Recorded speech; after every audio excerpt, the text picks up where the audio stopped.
Hello guys, good morning, welcome back to মিষ্টি Meenakshi new another blog. আশা করি সকলে ভালো আছে, আমিও ভালো আছি।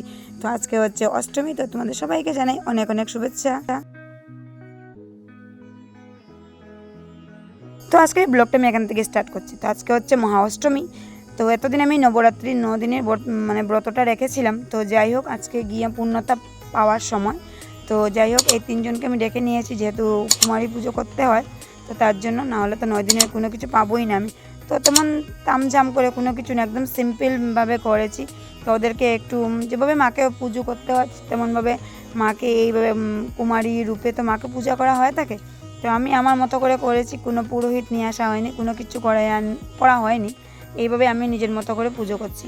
তো তোমরা অবশ্যই জানাবে আমাকে আজকে তোমাদের এই ভিডিওটা কেমন লেগেছে। আশা করছি তো সবার ভালোই লাগবে। একটু কমেন্ট করে জানিও আমাকে, ঠিক আছে? তোমরা একদমই আমার ভিডিও দেখছো না, আমি তো কিছু বুঝতে পারছি না, প্রচণ্ড কষ্ট পাচ্ছি আমি। প্লিজ প্লিজ প্লিজ একটু দেখে আমার পাশে থেকো, সাথে থেকো।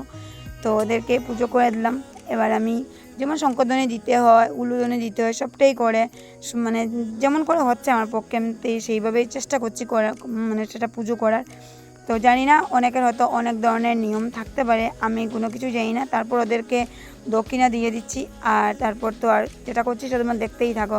দক্ষিণা দিয়ে দেওয়ার পর ওদেরকে খেতেও দিয়েছি আমি। হয়তোবা খাবার দেওয়ার পর দক্ষিণা দিতে হয়, কিন্তু আমি আগেই দিয়ে দিচ্ছি, কারণ আমি সব কিছুতে ভুলে যাই। আমার একটা মস্ত বড় একটা প্রবলেম আছে, বুঝলে? তো ওদেরকে খেতে দিয়ে আমি সেখানে বসেই আছি। মামারা বলছিল আমাদেরকে একটু ভিডিও করে দেয়। তো মামারা যেহেতু আমাদের বাড়িতে আছে, তো মামাদেরকে একটু ভিডিও করে দিলাম। তো মানে সোনাক্ষী উঠে গেছিলো, তো ওকে মামা বলছে এই বসে থাকতে, ওকে ভিডিও করা হবে তার জন্য। তো যাই হোক, আজকে আমার এই ভিডিওটা স্টার্ট করে দিলাম, তোমরা সবাই দেখতে থাকো। 1 hour later. গুড ইভিনিং সবাইকে। সেই তখনই কথা হয়েছিল তোমাদের সাথে, আর কথা হয়নি। তো আজকে আমি প্রদীপ জ্বালিয়ে দিয়েছি। জানি হয়তো বা কেউ অষ্টমীর দিনে জ্বালায়, কেউ নবমীর দিনে, অনেকের অনেক কিছু। তো আমি অ্যাকচুয়ালি আমার সুবিধার জন্য করেছি, কারণ কালকে তো নবমী। তো নবমীতে আমি পাবো না, একে তো কাউকেই পাবো না, কুমোরি তো পাবোই না, কারণ সবাই সবার মাদের সাথে চলে যাবে পুজোতে দুপুরে খাবার জন্য। তো তার জন্য আজকে আমি করে নিলাম, সন্ধ্যার পুজোটা দিয়ে বাতি জ্বালিয়ে নিলাম। তো আমরা তিনজন মিলে রেডি হয়ে গেলাম, ঠাকুরের জন্য 10টা টাকা নিয়ে নিলাম। হেঁটে হেঁটে যাবো, বাড়ির পাশে পুজো হচ্ছে, একবার দেখে আসি। আজকে অষ্টমীর দিন চলে যাচ্ছে, সারাদিন কোনো ভিডিও হয়নি, এইটুকুনি করেছিলাম, সেইটুকুনি। আর এটা মিলে তোমাদের সাথে একটা ভিডিও শেয়ার করে দেবো, ঠিক আছে? তো চলো, কারা কারা যাচ্ছে একবার দেখিয়ে দিই। এই যে আমার বোন আর সোনাক্ষী, তোমরা তিনজন মিলে যাচ্ছি, চলো ঘুরে। তো আমরা তিনজন মিলে চলে এসেছি। অ্যাকচুয়ালি আমরা হেঁটে হেঁটে এসেছি, পাশেই তো একদম। এটা হচ্ছে একটা আশ্রম, যেখানে গৌরনীতাই আছেন, গোপালজি তো আছেনই। আর প্রথমে আমরা তিনজন তো একাই এসেছিলাম, তারপরে এসে দেখতে পাচ্ছি বৌমুনিরা আছেন, দেখে অনেকটা আনন্দ লেগেছে। তার কারণ হচ্ছে আকাশে অনেক তর্জন গর্জন হচ্ছিলো, মানে যাওয়ার টাইমে যাবো কী করে সেটাই ভাবছিলাম, কেননা গাড়ি তো নিয়ে আসিনি। তো তার জন্য, তো যাই হোক, এই আশ্রমটা তোমাদের সাথে প্রথমবার শেয়ার করছি আমি, কখনো শেয়ার করা হয়নি আমার, কারণ আমি আসিনি, কমই আসা হতো। আর এখানে সবাই বসে হরিসভা করছেন। আর এই মন্দিরের চাচত্বটা তোমাদের সাথে একবার শেয়ার করে দিই, অনেক সুন্দর, খুব ভালো লাগে। তো এটা মন্দিরেরই অন্য একটা সাইডে পুজো হচ্ছে মা দুর্গার। তো তোমরা মা দুর্গাকে সবাই প্রণাম করে নাও, মা দুর্গার থেকে সবাই আশীর্বাদ চেয়ে নাও। মা দুর্গা যেন আমাদের সবাইকে ভালো রাখে, সুস্থ রাখে। আমাদের পাশে যেহেতু একটা পুজো হচ্ছেই, তো কেনই আসবো না, তাই না? আর এখানে দেখতে পাচ্ছ সবাই বসে আছে, আর এখানে তো ঢাক ডুল বাজছেই, সেটা বুঝতেই পারছো। আর উপরে ফ্যানও লাগিয়ে দেওয়া হয়েছে, গরমের দিন যেহেতু অনেক ভালো ব্যবস্থা করেছেন ওনারা, আমার খুবই ভালো লেগেছে।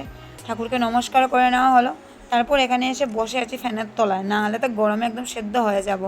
তো সেই কারণে আর দেখে, মানে কিছুক্ষণের মধ্যেই, আমরা যখন এসেছিলাম তখন একদম ফাঁকাই ছিল, কিছুক্ষণের মধ্যেই পুরো একদম জায়গা ফুলফিল হয়ে গেছে। আমি যেখানে বসেছি সেখান থেকে যে আশ্রমটা একদমই কাছে, মানে একই মাটির মধ্যে, একই এরিয়ার মধ্যে। তো তার জন্য তোমাদের সাথে একটু শেয়ার করলাম, একদম রোড সাইড জায়গা, সুন্দরই আছে। অনেকেই আসে, অনেকেই অনেক কিছু অনুষ্ঠান করে এখানে, আমাদের কখনো আসা হয় না, খুব কমই আসি। আর এই দুটো মেয়ে আমার পাশে বসে অনর্গল রিল বানিয়েই যাচ্ছে। আমি যে ভয়েস দেবো তার হয়ে উঠছে না। একজন তো বসে বসে নাচানাচি করছেন, আর একজন বসে বসে গান সিলেক্ট করেই খুঁজেই পাচ্ছেন না কী গান দেবেন আর কী নিয়ে নাচানাচি করেন।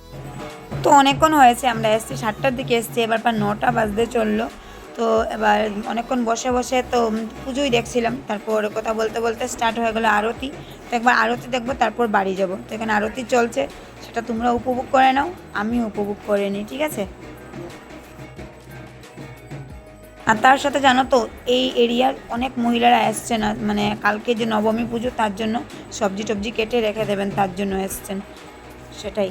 আর এইদিকে আরতি হয়ে যাবার পর যে মার নিয়ে আসে সেগুলি নিয়ে আসছে, তো সেগুলো একটু আমি নিয়ে নেব। মায়ের পুজোর আরতির নিয়ে নিলে যদি আমার কপালে একটু শান্তি আসে, কারণ অনেক সংঘর্ষের জীবন আমার, শান্তি আর পাচ্ছি না কোথাও। তো শান্তি পাবার জন্য এগুলো একটু নিয়ে মাথায় ছুঁয়ে দিলাম, আমার জন্য কামনা করে নিলাম, পৃথিবীর সকলের জন্য প্রার্থনা করে নিলাম। আর এই হচ্ছে, তারপরে এখানে মানে তাপ তো নিতেই হয়, তো সেই তাপটুকু মাথায় নিয়ে নিই। কেমন হলো অবশ্যই জানাবে। আশা রাখছি আজকে ভিডিও তোমাদের সবার ভালো লাগবে। যদি ভালো লাগে অবশ্যই লাইক কমেন্ট শেয়ার করে সাবস্ক্রাইব করে পাশে থেকো। অনেকটাই তোমাদের ভালোবাসার প্রয়োজন। আর এখানে প্রসাদ দিয়ে দিয়েছে, এবার বাড়ি যাবার পালা। প্রসাদ নিয়ে রাত প্রায় 10টা বেজে গেছে। এবার একা বাড়িতে যেতে হবে। একা মানে কেউ বৌদিরা মানে বৌমনিরা সাথে আছেন, ওনাদের সাথে চলে যাব বাড়িতে, সেটাই। তো চলো এবার শান্তি জলটুকু দিয়ে দেখ, প্রসাদ দিয়ে দেওয়া হয়েছে, এইটুকু অনেক দরকার আমার জন্য বিশেষ করে। চলো বাই অ্যান্ড গুড নাইট। কেমন হলো অবশ্যই জানাবে। যদি কোনো ভুল করে থাকে অবশ্যই নিজের মতো করে ক্ষমা করে দিও। আবারও চলে আসবো তোমাদের সাথে নতুন কোনো একটা ভালো ভিডিও নিয়ে। ততক্ষণের জন্য বাই, সবাই সুস্থ থেকো, ভালো থেকো।